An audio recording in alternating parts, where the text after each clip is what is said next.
Hello student, welcome to online physics classes of Symbiosia School.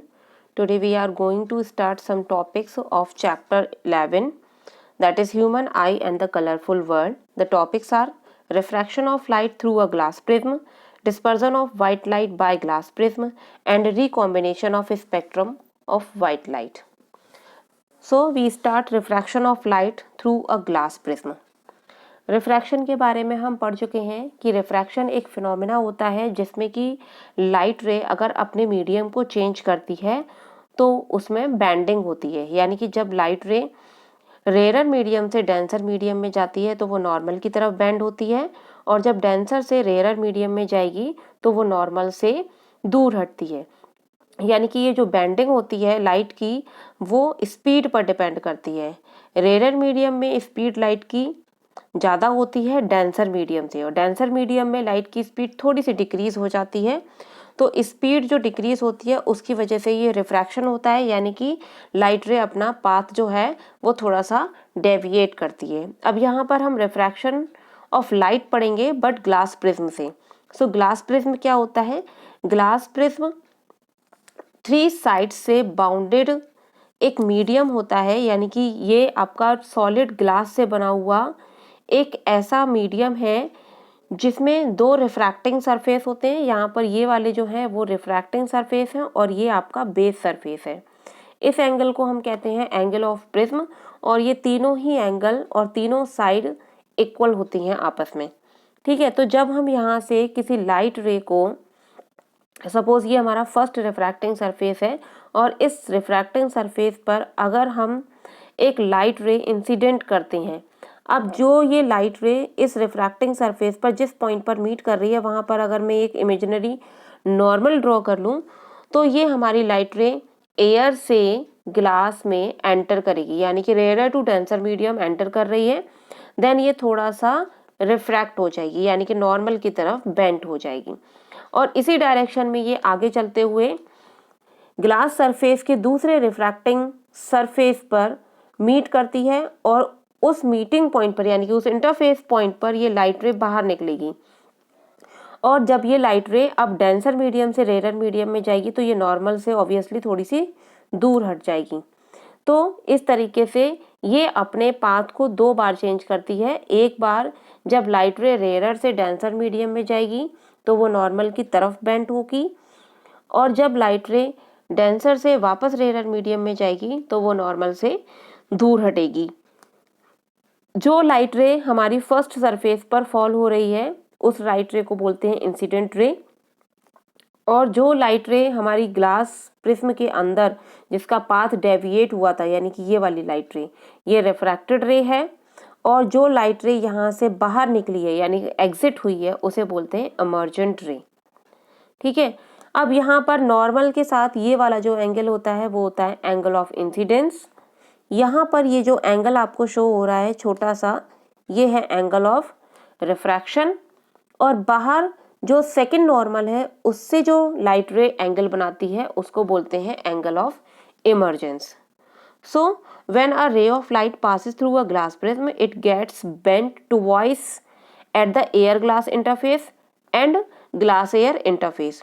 The emergent ray is deviated by an angle to the incident ray. This angle is called angle of deviation. So angle of deviation क्या होता है कि जब अगर ये glass prism हमारे पास नहीं होता तो ये जो इंसिडेंट रे है ये रे आपकी सीधी चली जाती, बट इस ग्लास प्रिज्म की वजह से ये रे हमारी सीधी न जाकर इतनी बेंट हुई है।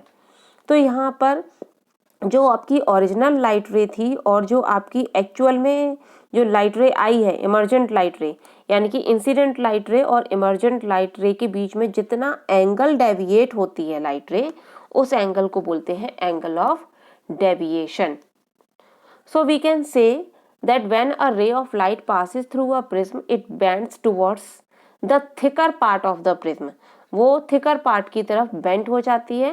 The angle between the incident ray and the emergent ray is called the angle of deviation, और इसको हम बोलते हैं angle of deviation। मतलब deviation का मतलब है कि वो इतने angle deviate हुई है। So यहाँ पर आप इसमें देख सकते हो कि यहाँ पर आपको एक ग्लास प्रिज्म का डायग्राम है। PQ लाइट रे आपकी इंसिडेंट रे है और उस पर नॉर्मल है N1।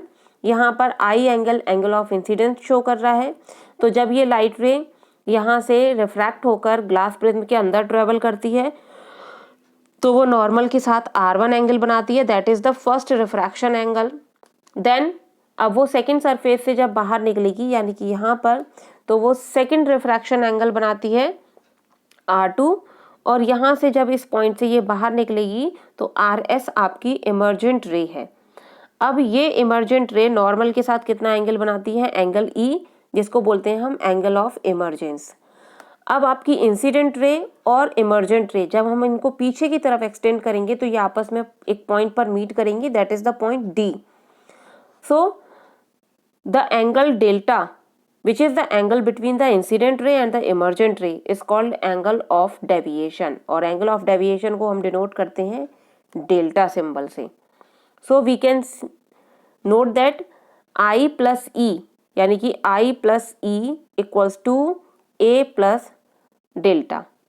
और अगर हम इसको प्रैक्टिकली देखेंगे तो प्रैक्टिकली हमें बाहर अंदर की तरफ जो भी कुछ फिनोमेना इसमें फॉर्म हो रहे हैं वो नहीं शो होंगे, बट हमें बाहर की तरफ ये वाली लाइन और उससे निकलती हुई इस तरीके की लाइट रे हमें शो होती है। ये दोनों जो सरफेस हैं ये सरफेस क्या होंगे, रिफ्रैक्टिंग सरफेस होंगे। Dispersion of white light ray. Dispersion का मतलब है splitting of light, means splitting of white light into its constituent 7 colours which is called वेवग्योर। डिस्पर्जन का मतलब किसी भी व्हाइट लाइट का उसके अपने 7 कलर्स में ब्रेक हो जाना ही क्या होता है, डिस्पर्जन होता है। तो 1665 में न्यूटन ने इस एक्सपेरिमेंट को डिस्कवर किया था और न्यूटन ने एक ग्लास प्रिज्म पर व्हाइट लाइट को फॉल कराया और उसके बाद उन्होंने देखा कि एक स्क्रीन पर उन्होंने देखा कि ये जो व्हाइट लाइट है वो अपने 7 कंस्टिट्यूएंट कलर्स में ब्रेक हो चुकी है। और ये 7 कंस्टिट्यूएंट जो कलर्स होते हैं वो होते हैं वेवग्योर यानी कि violet, indigo, blue, green, yellow, orange and red. और ये हमें ऑपोजिट सीक्वेंस में मिलते हैं, यानी कि रेड हमें सबसे ऊपर मिलता है और वॉयलेट हमें सबसे नीचे मिलता है।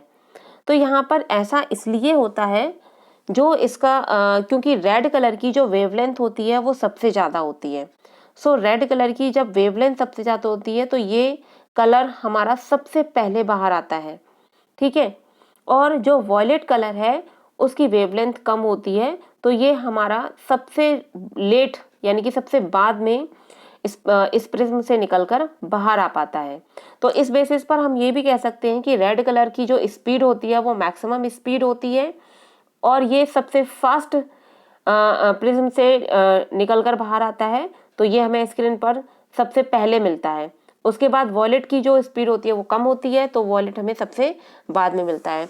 हायर वेवलेंथ की वजह से ही रेड कलर को ट्रैफिक सिग्नल्स पर या जो रेड कलर होता है वो बहुत ज़्यादा दूर से ही विजिबल होता है और वॉयलेट की जो वेवलेंथ होती है वो सबसे कम होती है, इसीलिए जो वॉयलेट कलर है वो हमें बहुत ज़्यादा डिस्टेंस से या बहुत ज़्यादा दूर से हमें विजिबल नहीं होता है।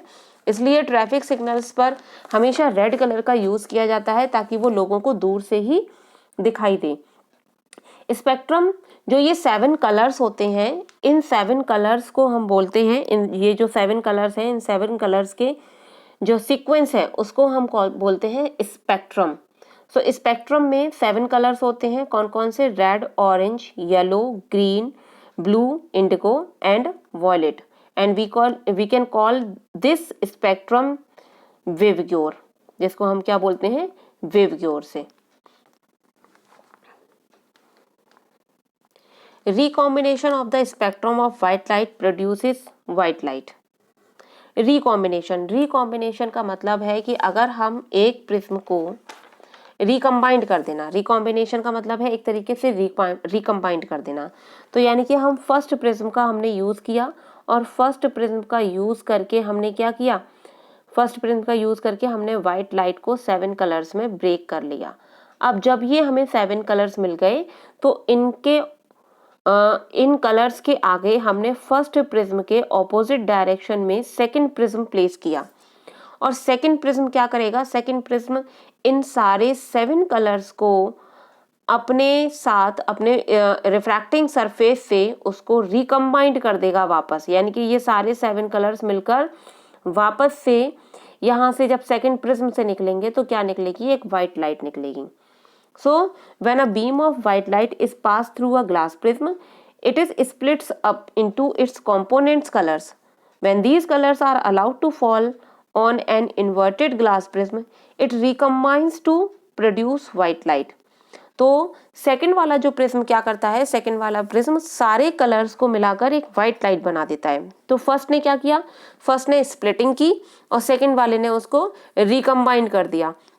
बट यहाँ पर नेसेसरी कंडीशन क्या है कि दोनों प्रिज्म एक दूसरे के ऑपोजिट डायरेक्शन में होने चाहिए, तभी ये ऐसा पॉसिबल है. तो जब आप यहाँ से एक वाइट लाइट यानी कि एक वाइट बल्ब से आप वाइट लाइट इस पर फॉल कराओगे, तो अगर यहाँ पर आप एक स्क्रीन लगा दो यानी कि आपने एक पेपर लगा दिया तो आपको वो उस पेपर पर 7 कलर्स दिखेंगे. अब आप उस पेपर को हटाकर एक दूसरे प्रिज्म को आपने रख दिया और यहाँ आपने कोई पेपर लगाया या कोई स्क्रीन लगाया तो वापस से आपको वाइट लाइट यहाँ पर देखने को मिल जाएगी. Recombination of spectrum of white light, यहाँ पर ये ट्रांसपेरेंट जो हमारा डायग्राम है उसमें आपको वही सब देखने को मिल रहा है. ये वाइट लाइट है, वाइट लाइट आपकी फर्स्ट प्रिज्म पर फॉल हो रही है. फर्स्ट प्रिज्म पर फॉल होने के बाद ये सारे 7 कलर्स में ब्रेक हो गई. सेकंड प्रिज्म को हमने फर्स्ट प्रिज्म के ऑपोजिट डायरेक्शन में रखा है और ये सारे कलर्स सेकंड प्रिज्म पर फॉल होंगे और सेकंड प्रिज्म इनको रिकम्बाइंड करके अगेन फिर से हमें वाइट लाइट दे देगा. और इस वाइट लाइट को हम यहाँ पर स्क्रीन के थ्रू देख सकते हैं कि हमें वापस से वाइट लाइट मिल गई है, यानी कि दोनों प्रिज्म ने क्या किया है, उसको रिकम्बाइंड कर दिया है. दोनों प्रिज्म का जो एक पेयर बना है उसने उसको रिकम्बाइंड कर दिया है. ठीक है, तो यहाँ पर हमने पढ़ा refraction, recombination, dispersion of white light. Dispersion का मतलब है splitting up of white light into it's constituent 7 colours. ठीक है, नेक्स्ट हम नेक्स्ट वीडियो में पढ़ेंगे. Thank you.